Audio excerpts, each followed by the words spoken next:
Hello cuties, कैसे हो आप लोग। आज मुझे छुट्टी थी क्योंकि कल यानी कि वेडनेसडे को मेरा एक एफडी का पेपर है, FD3। उसके लिए आज हमें प्रिपरेटरी लीव मिली है और जिस दिन मैं घर पर हो उस दिन मैं तरी पोहा ना खाऊं और वो भी इस ठेले का, ऐसा तो हो ही नहीं सकता। तो मैं आज सुबह सुबह निकल गई थी यहाँ से पोहा लेने के लिए। मुझे यहाँ का पोहा ना, सच बता रही हूँ, बहुत पसंद है, बहुत ज़्यादा। और जहाँ मैं रहती हूँ वहाँ का तरी पोहा बहुत ज़्यादा फेमस है।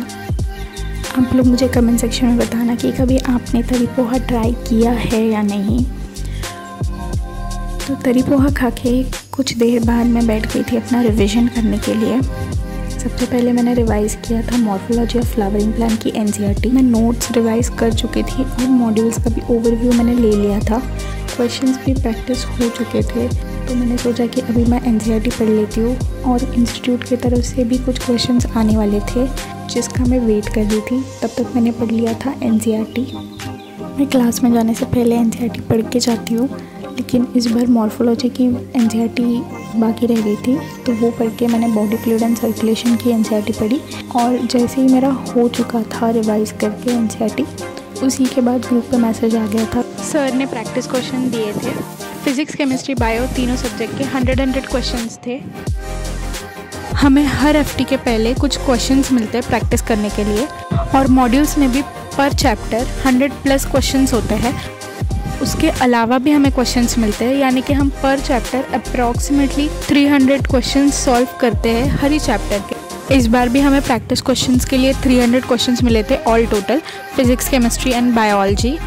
उसके बाद मैं बैठ गई थी सॉल्व करने के लिए। मैंने सबसे पहले बायो से स्टार्ट किया था, botany, then zoology, physics and then chemistry. मैं हमेशा पहले फिज़िक्स करती हूँ एंड देन केमिस्ट्री करती हूँ।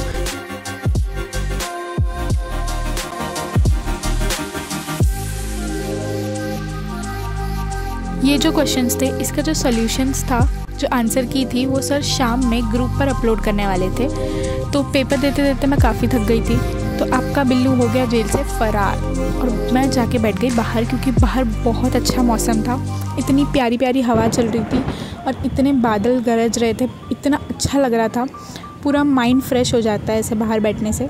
और मैं यहाँ पे ये देख रही थी कि ये जो पतंग है, ये अभी तक यहाँ पे लटकी कैसे है, क्योंकि अगर हमारे एरिया के बच्चे इनको देख लेते ना, ये पतंग को, तो वो तुरंत जाके ले लेते।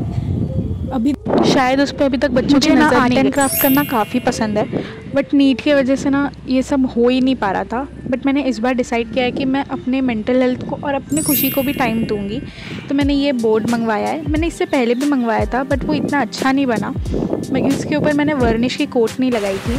और यार, मैं जैसे ही अंदर गई ना, इतनी घमासान बारिश शुरू हो गई थी, इतनी तेज़ बारिश आ रही थी। शायद आपको वीडियो में अच्छे से ना दिख पा रहा हो, बट बारिश बहुत तेज़ थी और बहुत तेज़ी से हवाएं भी चल रही थी। मौसम का मज़ा लेके मैं चली गई थी शाम में थोड़ा सा दुकान से सामान लाने, सामान यानी कि कॉफ़ी लाने। यार, कल मेरा पेपर है, तो मुझे तो भाई रात भर जग के पढ़ाई करनी पड़ेगी। घर आके मैं बैठ गई थी फ़िज़िक्स और केमिस्ट्री का रिवाइज़ करने के लिए। मैंने फ़िज़िक्स के क्वेश्चन सॉल्व किए, वर्क, एनर्जी, पावर के, और मैं केमिस्ट्री का सॉल्व करने बैठी ही थी। और मैं बैठ के बस दिखाई रही थी आपको कि मैं क्या क्या करने वाली हूँ, थर्मोडायनामिक्स करने वाली थी। उसी समय ये आ गई बीच में। इसको मैं कितना ट्राई की कि साइड हट जाए, बट ये तो नाम ही नहीं ले रही थी हटने का, और मेरे बुक पे ही आके बैठ गई। ऊपर से प्यार भी ले रही थी, मतलब पेपर भी मेरा ही है, इसको प्यार भी मैं ही करूँ, सब मैं ही करूँ। बट यार, बहुत प्यारी है, तो मैंने उससे प्यार कर दिया और वो फिर वही बैठ गई। तो फिर मुझे अपनी जगह चेंज करनी पड़ गई थी पढ़ने के लिए, क्योंकि अब वो वहाँ से टेबल से उठने से रही। अब तो उसको वो जगह पसंद आ गई है, तो अब वो वहीं पे बैठेगी। तो यहाँ मेरा वीडियो समाप्त होता है, क्योंकि अब मुझे कल के लिए पढ़ना है और मैं अब और कुछ भी रिकॉर्ड नहीं करने वाली हूँ। अगर आपको ये वीडियो अच्छी लगी है तो मुझे कमेंट सेक्शन में बताइएगा ज़रूर, और लाइक भी करिए प्लीज़ वीडियो को, और ज़्यादा से ज़्यादा शेयर करिए।